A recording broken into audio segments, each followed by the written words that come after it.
Test 2. You will hear a number of different recordings, and you will have to answer questions on what you hear. There will be time for you to read the instructions and questions, and you will have a chance to check your work. All the recordings will be played once only. The test is in 4 sections. At the end of the test, you will be given 10 minutes to transfer your answers to an answer sheet. Now turn to Section 1.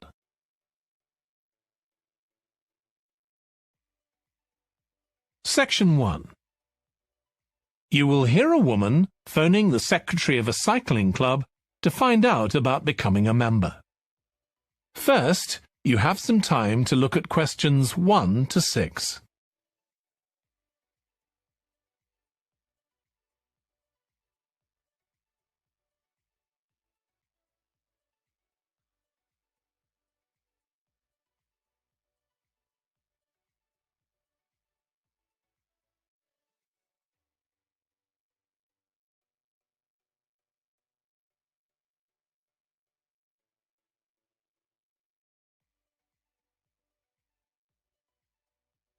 You will see that there is an example that has been done for you.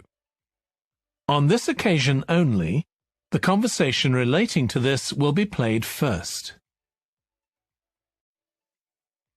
Hello, South City Cycling Club. Oh, hi. I want to find out about joining the club. Right, I can help you there. I'm the club secretary and my name's Jim Hunter. Oh, hi, Jim. The club secretary's name is Jim Hunter, so Hunter has been written in the space. Now we shall begin. You should answer the questions as you listen, because you will not hear the recording a second time. Listen carefully and answer questions 1 to 6. Hello, South City Cycling Club. Oh, hi. I want to find out about joining the club. Right, I can help you there. I'm the club secretary and my name's Jim Hunter. Oh, hi, Jim. So, are you interested in membership for yourself? That's right. Okay, well, there are basically 2 types of adult membership. If you're pretty serious about cycling, there's the full membership. That costs $260, and that covers you not just for ordinary cycling, but also for races, both here in the city and also in other parts of Australia. Right. Well, I'm not really up to that standard. I was more interested in just joining a group to do some cycling in my free time. Sure, that's why most people join. So in that case, you'd be better with the recreational membership. That's $108 if you're over 19 and $95 if you're under. I'm 25. Okay. It's paid quarterly and you can upgrade it later to the full membership if you want to, of course. Now, both types of membership include the club fee of $20. They also provide insurance in case you have an accident, though we hope you won't need that, of course. No. Okay, well, I'll go with the recreational membership, I think, and that allows me to join in the club activities and so on? That's right. And once you're a member of the club, you're also permitted to wear our kit when you're out cycling. It's green and white. Yes, I've seen cyclists wearing it. So can I buy that at the club? No, it's made to order by a company in Brisbane. You can find them online. They're called Jerry's. That's Jerriz. You can use your membership number to put in an order on their website. Okay. Now, can you tell me a bit about the rides I can do? Sure. So we have training rides pretty well every morning, and they're a really good way of improving your cycling skills as well as your general level of fitness. But they're different levels. Level A is pretty fast. you're looking at about 30 or 35 kilometres an hour. If you can do about 25 kilometres an hour, you'd probably be level B. And then level C are the novices who stay at about 15 kilometres per hour. Right. Well, I reckon I'd be level B. So when are the sessions for that level? There are a couple each week. They're both early morning sessions. There's one on Tuesdays, and for that one you meet at 5:30 a.m, and the meeting point's the stadium. Do you know where that is? Yes, it's quite near my home, in fact. Okay, and how about the other one? That's on Thursdays. It starts at the same time, but they meet at the main gate to the park. Is that the one just past the shopping mall? That's it. Before you hear the rest of the conversation, you have some time to look at questions 7 to 10.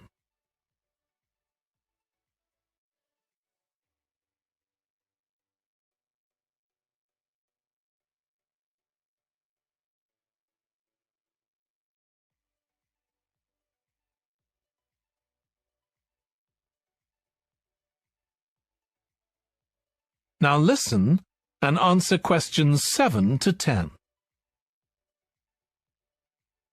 So how long are the rides?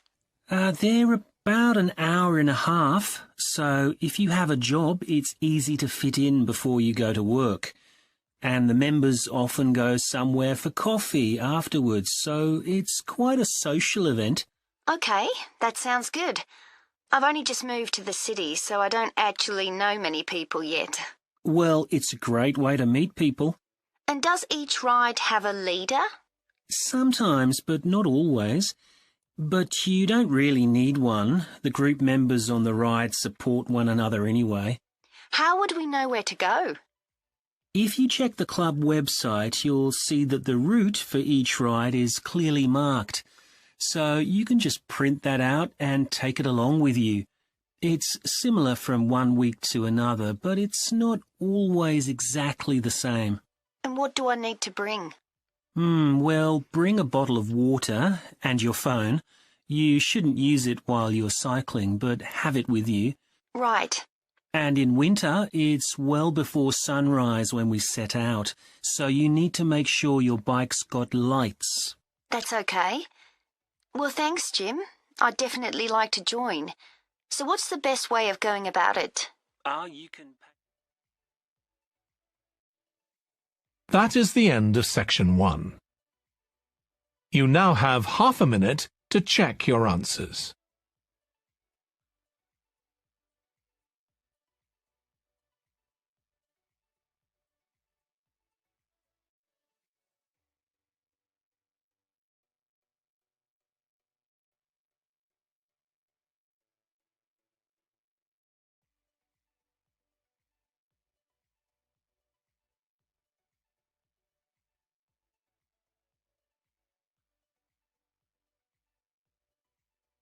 Now turn to section 2.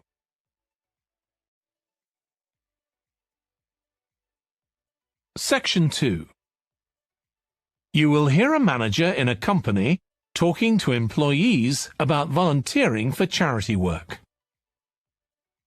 First, you have some time to look at questions 11 to 16.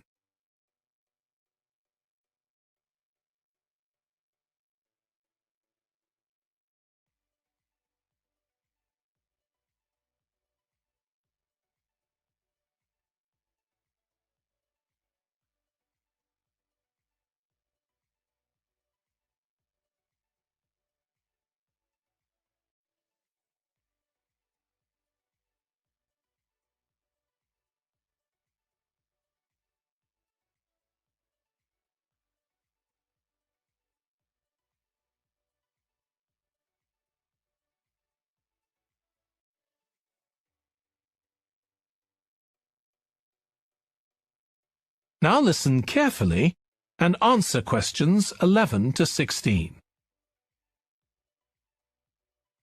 Thanks for coming, everyone.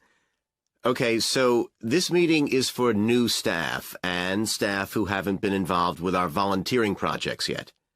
So, basically, the idea is that we allow staff to give up some of their work time to help on various charity projects to benefit the local community. We've been doing this for the last 5 years, and it's been very successful. Participating doesn't necessarily involve a huge time commitment. The company will pay for 8 hours of your time. That can be used over 1 or 2 days all at once, or spread over several months throughout the year. There are some staff who enjoy volunteering so much, they also give up their own free time for a couple of hours every week. It's completely up to you. Obviously, many people will have family commitments and aren't as available as other members of staff. Feedback from staff has been overwhelmingly positive. Because they felt they were doing something really useful, nearly everyone agreed that volunteering made them feel more motivated at work. They also liked building relationships with the people in the local community and felt valued by them. 1 or 2 people also said it was a good thing to have on their CVs. One particularly successful project last year was the Get Working project. This was aimed at helping unemployed people in the area get back to work. Our staff were able to help them improve their telephone skills, such as writing down messages and speaking with confidence to potential customers, which they had found quite difficult. This is something many employers look for in job applicants, and something we all do without even thinking about every day at work. We've got an exciting new project starting this year. Up until now, we've mainly focused on projects to do with education and training. And we'll continue with our reading project in schools and our work with local charities. But we've also agreed to help out on a conservation project in Redfern Park. So if any of you fancy being outside and getting your hands dirty, this is the project for you. I also wanted to mention the annual Digital Inclusion Day, which is coming up next month. The aim of this is to help older people keep up with technology. And this year, instead of hosting the event in our own training facility, we're using the ICT suite at Hill College, as it can hold far more people. We've invited over 60 people from the Silver Age Community Center to take part, so we'll need a lot of volunteers to help with this event. If you're interested in taking part, please go to the volunteering section of our website and complete the relevant form. We won't be providing any training for this, but you'll be paired with an experienced volunteer if you've never done it before. By the way, don't forget to tell your manager about any volunteering activities you decide to do. Before you hear the rest of the talk, you have some time to look at questions 17 to 20.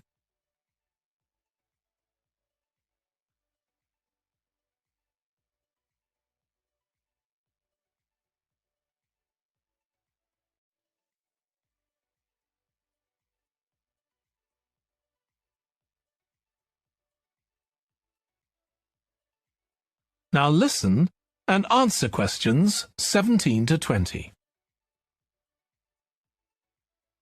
The participants on the Digital Inclusion Day really benefited. The majority were in their 70s, though some were younger, and a few were even in their 90s. Quite a few owned both a computer and a mobile phone, but these tended to be outdated models. They generally knew how to do simple things like send texts, but weren't aware of recent developments in mobile phone technology. A few were keen to learn, but most were quite dismissive at first. They couldn't see the point of updating their skills. But that soon changed. The feedback was very positive. The really encouraging thing was that participants all said they felt much more confident about using social media to keep in touch with their grandchildren, who prefer this form of communication to phoning or sending emails. A lot of them also said playing online games would help them make new friends and keep their brains active. They weren't that impressed with being able to order their groceries online, as they liked going out to the shops, but some said it would come in handy if they were ill or the weather was really bad. One thing they asked about was using tablets for things like reading newspapers. Some people had been given tablets as presents, but had never used them. So that's something we'll make sure we include this time. That is the end of Section 2. You now have half a minute to check your answers.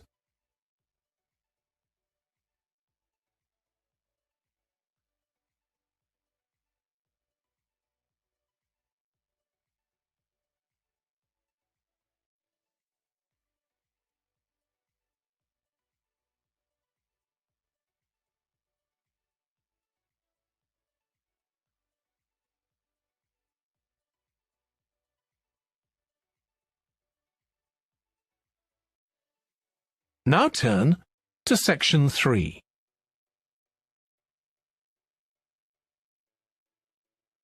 Section 3. You will hear a student called Russ consulting his tutor about a presentation he is preparing on nanotechnology, the study of materials on an extremely small scale. First, you have some time to look at questions 21 to 25.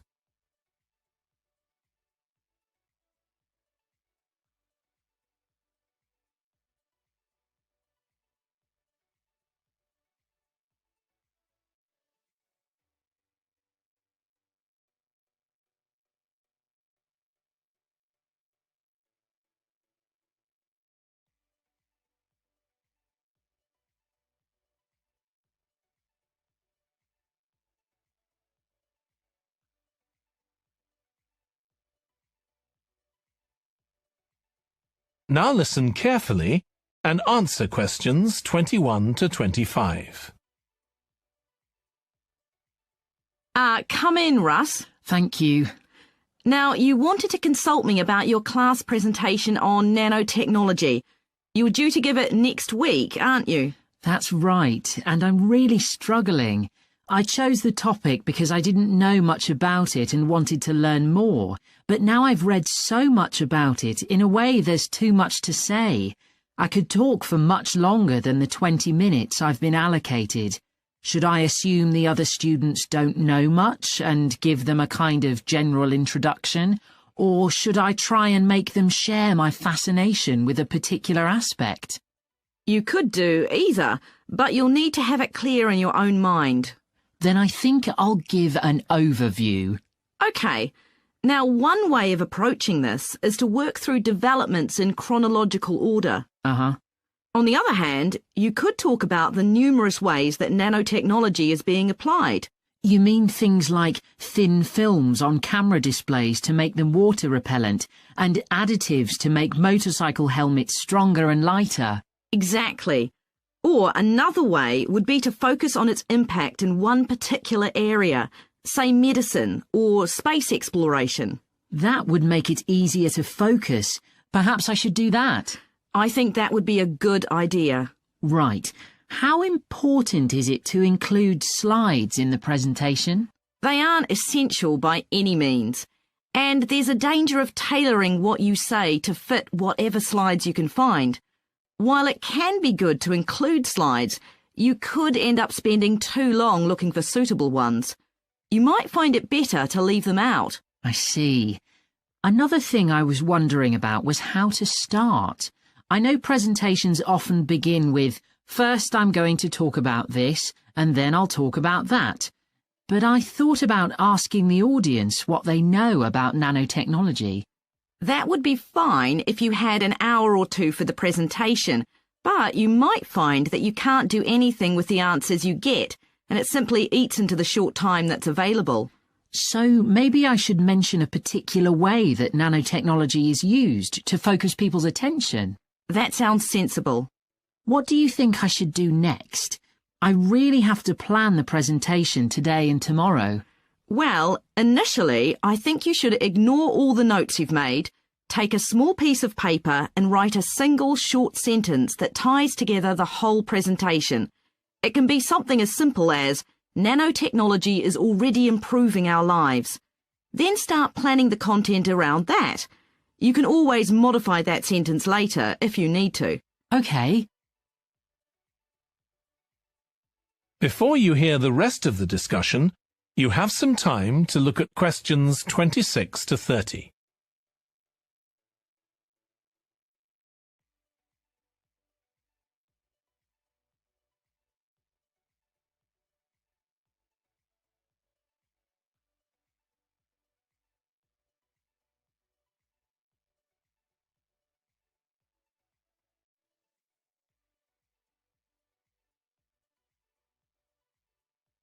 Now listen and answer questions 26 to 30.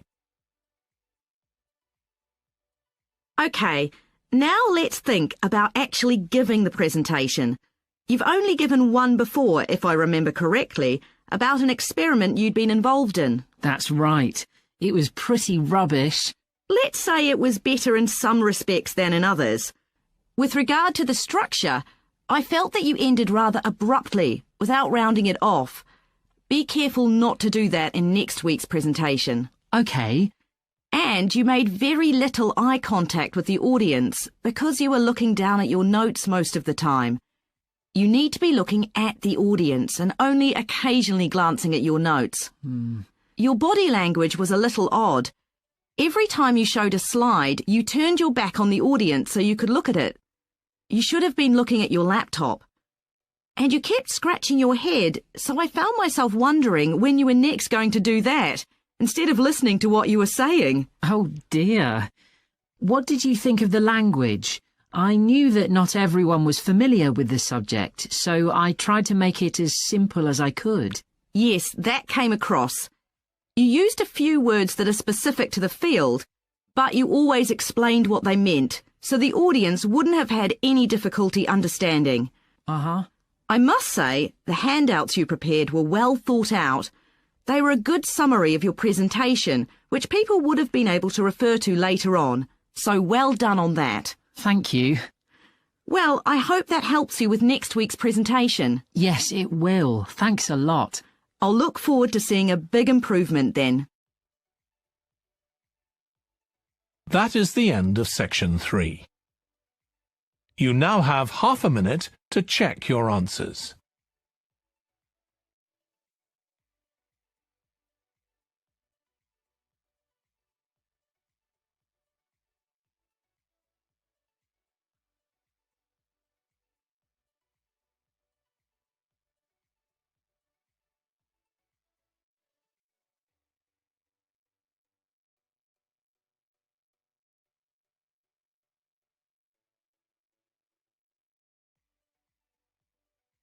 Now turn to section 4.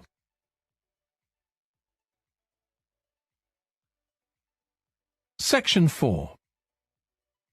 You will hear a lecturer in psychology talking about a type of memory. First, you have some time to look at questions 31 to 40.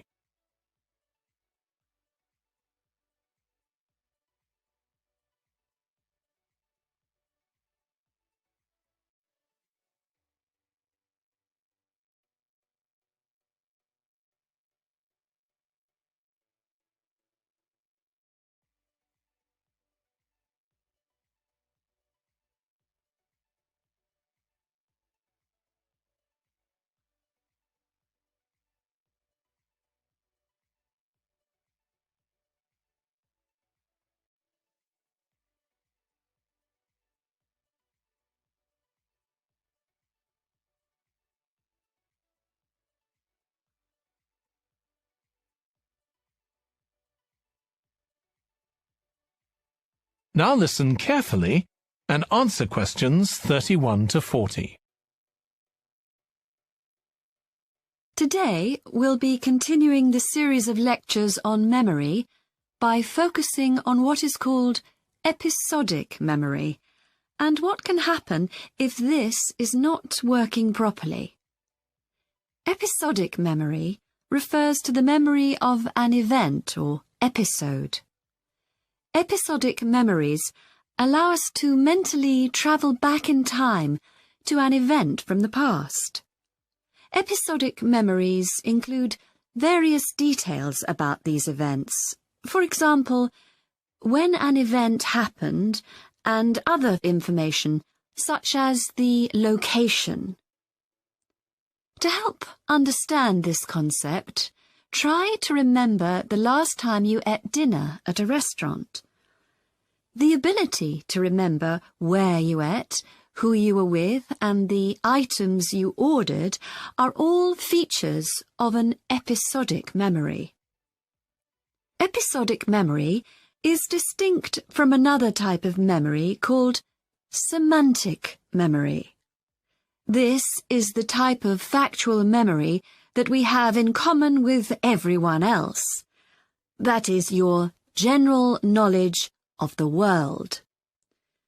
To build upon a previous example, remembering where you parked your car is an example of episodic memory. But your understanding of what a car is and how an engine works are examples of semantic memory. Unlike episodic memory, semantic memory isn't dependent on recalling personal experiences. Episodic memory can be thought of as a process with several different steps of memory processing: encoding, consolidation, and retrieval. The initial step is called encoding. This involves the process of receiving and registering information which is necessary for creating memories of information or events that you experience. The degree to which you can successfully encode information depends on the level of attention you give to an event while it's actually happening. Being distracted can make effective encoding very difficult. Encoding of episodic memories is also influenced by how you process the event. For example, if you were introduced to someone called Charlie, you might make the connection that your uncle has the same name. Future recollection of Charlie's name is much easier if you have a strategy to help you encode it. Memory consolidation, the next step in forming an episodic memory, is the process by which memories of encoded information are strengthened, stabilized, and stored to facilitate later retrieval. Consolidation is most effective when the information being stored can be linked to an existing network of information. Consolidation makes it possible for you to store memories for later retrieval indefinitely. Forming strong memories depends on the frequency with which you try to retrieve them. Memories can fade or become harder to retrieve if they aren't used very often. The last step in forming episodic memories is called retrieval, which is the conscious recollection of encoded information. Retrieving information from episodic memory depends upon semantic, olfactory, auditory, and visual factors. These help episodic memory retrieval by acting as a prompt. For example, when recalling where you parked your car, you may use the colour of a sign close to where you parked. You actually have to mentally travel back to the moment you parked.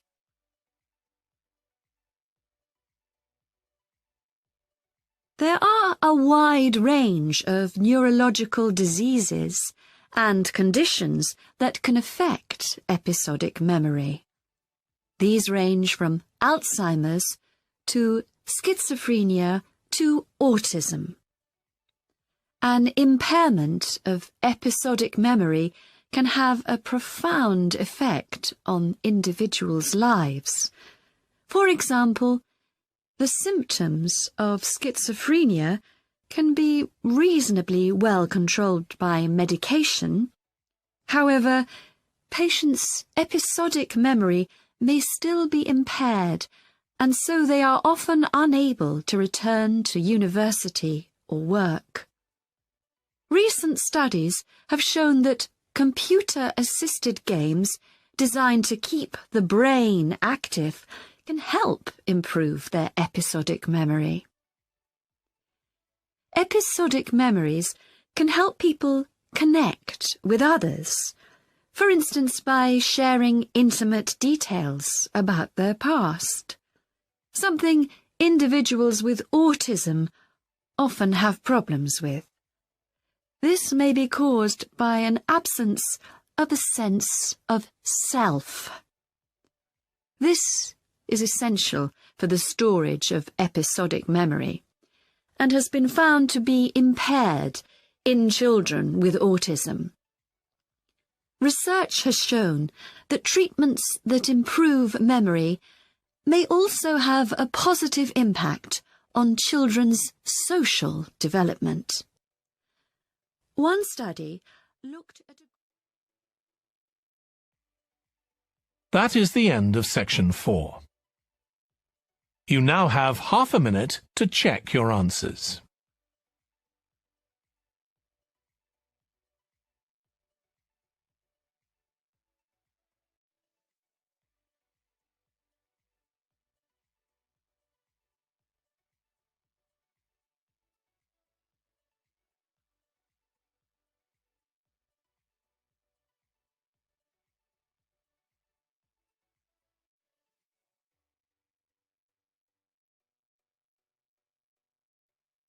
That is the end of the listening test. In the IELTS test, you would now have 10 minutes to transfer your answers to the answer sheet.